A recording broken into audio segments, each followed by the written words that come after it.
এবার ইউক্রেনকে ধ্বংস করতে মরিয়া হয়েছে রাশিয়া। ইতিমধ্যেই উত্তর ও পূর্ব ইউক্রেন দখলে মোতায়েন করা হয়েছে 50,000 রুশ সেনা। যুদ্ধ পরিস্থিতি আরো ভয়াবহ হওয়ার আশঙ্কা। একদিকে যখন ইউক্রেন এবং ইরান যুদ্ধে রীতিমতো যুদ্ধ বিরতিতে এসে দাঁড়িয়েছে, যখন সবকিছু মিটমাট হওয়ার সময়, ঠিক এই পরিস্থিতির মধ্যে আবার খবর উঠে আসছে যে ইউক্রেনকে যুদ্ধ করতে বা ইউক্রেনকে ধ্বংস করতে মরিয়া হয়ে উঠেছে রাশিয়া। তবে কি ইউক্রেনের মাথা থেকে এখনো বিপদ সরেনি? বিস্তারিত জানবো। টেলিফোন লাইনে যুক্ত হয়ে গেছে প্রতিনিধি সৌম মুখার্জি। সৌম, যুদ্ধবিরতির পরেও আবার ইউক্রেনের মাথায় একটা বড়সড় চিন্তা কাজ করছে, কারণ রাশিয়া ইতিমধ্যেই 50,000 সৈন্য মোতায়েন করছে। কি জানতে পারছো বিষয়টা? জানা যাচ্ছে যে ডোনাল্ড ট্রাম্প ইউক্রেনের উপর থেকে হাত তুলে নেওয়ার পর থেকেই রাশিয়া তার অগ্রাসন বাড়িয়ে দিয়েছিল। চলতি মাসের গোড়া থেকেই পুতিনের বাহিনী নতুন করে ইউক্রেনের সড়কপথে আক্রমণ করছিল।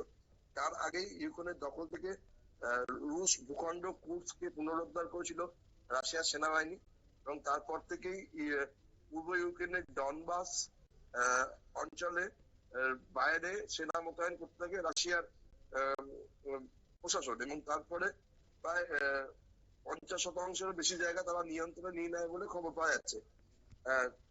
এর মাঝেই গত সপ্তাহে এর প্রচুর সেনাবাহিনী নিয়ে ইউক্রেনের উত্তর পূর্ব দিকে অগ্রাসন শুরু করে রাশিয়া।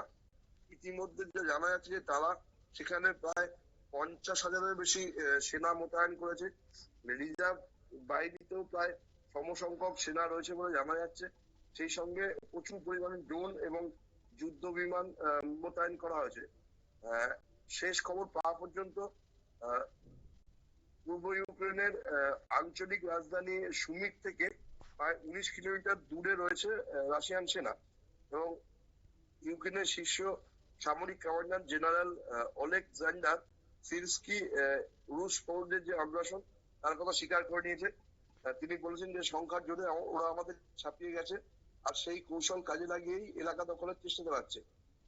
সামরিক বিশেষজ্ঞরা বলছেন যে স্থলযুদ্ধে এলাকা দখলের যে পুরনো সামরিক কৌশল আছে, এক্ষেত্রে সেটাই ব্যবহার করছে রাশিয়া। তার এই তথ্য অনুযায়ী আকাশপথে প্রাধান্য থাকলেও শত্রু সেনার তুলনায় 3 গুণ বেশি বাহিনী নিয়ে স্থলপথে আক্রমণ চালানোর লক্ষ্য নিয়েছে রাশিয়া, এবং এতে সাফল্য কার্যত নিশ্চিত বলেই সামরিক বিশেষজ্ঞরা মনে করছেন। তবে প্রবল প্রতিপক্ষের বিরুদ্ধে এখনো ইউক্রেনের ফৌজ মরণপণ লড়াই চালিয়ে যাচ্ছে। তারা ইতিমধ্যেই তাদের এলিট ইউনিট গুলোকে সুমিরের প্রতিরক্ষায় মোতায়েন করেছে। সেখানে কিছু জায়গায় ইউক্রেন সেনার দাপটে রুশ সেনা পিছু হটেছে বলেও ইউক্রেনের দাবি, যদিও রাশিয়ার তরফ থেকে এই ধরনের কোনো কিছু স্বীকার করা হয়নি। তাদের কথায় যে আমরা কিছুদিনের মধ্যেই ইউক্রেনকে পুরোপুরি দখল করে নেব, এবং তাদের সেনার মানসিকতাতেও তাই প্রকাশ পাচ্ছে, এবং ক্রমশ তারা এগিয়ে যাচ্ছে, এবং প্রায় গত 1 মাসে রুশ ফৌজ যুদ্ধক্ষেত্রের পরিধি প্রায় 100 কিলোমিটার বাড়িয়ে ফেলেছে বলেই জানা যাচ্ছে, এবং এর ফলে ইউক্রেন সেনাকেও যুদ্ধের জায়গা বাড়াতে হচ্ছে। ফলে তাদের প্রতিরক্ষা ব্যবস্থা দুর্বল হয়ে পড়ছে। যত দিন যাচ্ছে ততই রাশিয়ার চাপ বাড়ছে এবং ইউক্রেন দুর্বল হয়ে যাচ্ছে। ফলে ইউক্রেন ধ্বংস হওয়া যে সময়ের অপেক্ষা, এটাই সবাই বলছে। কিন্তু এখন দেখার যে আমেরিকাতে হস্তক্ষেপ করে কিনা। যদি না আমেরিকা কোনো হস্তক্ষেপ করে, তাহলে সেক্ষেত্রে ইউক্রেন ধ্বংস হওয়া সময়ের অপেক্ষাগুলি মনে করা হচ্ছে। অঙ্কিতা।